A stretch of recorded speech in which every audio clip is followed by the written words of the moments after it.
अस्सलामुअलैकुम, welcome back to खाने शाने में कुछ अर्से कबल मैंने आपको अफ़गानी कुसीन से अफ़गानी काबली पुलाव और अफ़गानी चिकन की एक रेसिपी सिखाई थी, जिसमें मैंने आपको अफ़गानी चटनी की भी रेसिपी दी थी।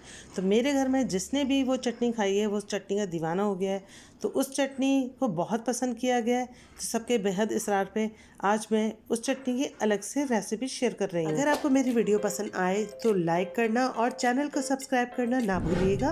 साथ लगे बेल आइकन को दबाने से मेरी वीडियो का नोटिफिकेशन आपको फौरी मिल जाएगा। तो चलिए रेसिपी स्टार्ट करते हैं। बिस्मिल्लाहिर्रहमानिर्रहीम। इसके लिए मैंने 3 मीडियम टमाटर, 2 टेबलस्पून जितना हरा धनिया, 4 से 5 लहसुन के जवे, आधा लीमू और 4 से 5 हरी मिर्चें। हरी मिर्चों से ही इसका टेस्ट जो है वो उभरता है और ज़्यादा मज़े की बनती है। और लाजमी एक चीज़ है, वो है नमक। तो चलें इसे अब हम देख लेते हैं कि इसे किस तरह से बनाना है। इसके सारे स्टेप फॉलो कर लीजिएगा। फिर ये नहीं बोलिएगा कि आपकी चटनी बिल्कुल इसकी जैसी नहीं बनी। सेम क्वांटिटी लीजिएगा और सेम तरीके से बनाने की कोशिश कीजिएगा, तो यकीनन आप भी बिल्कुल ऐसी चटनी बना पाएंगे और आपको बहुत ही इसका मज़ा आएगा। तो टमाटर देख लें किस तरह से काटें। फिर इसके साथ ही मैंने सारी हरी मिर्चें जो हैं वो छोटी छोटी इसके अंदर काट ली हैं। हरा धनिया, लहसुन डाल के अब हम इसको ग्राइंड करेंगे। तो आपने इसे ग्राइंडर में ग्राइंड नहीं करना, बल्कि ब्लेंडर में ब्लेंड करना है, क्योंकि हमें ये चंकी चाहिए। ये आम चटनियों की तरह बिल्कुल बारीक नहीं पिसती, बल्कि ये थोड़ी चंकी रहती है।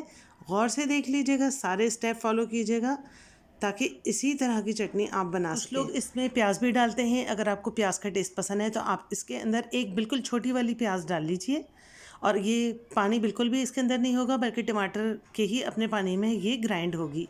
ये आलू के पराठे, बेसन के पराठे, मूली के पराठे, गोभी के पराठे सबके साथ बहुत ही मज़े लगेगी। और चावल की भी हर डिश के साथ बहुत ही यम्मी लगती है।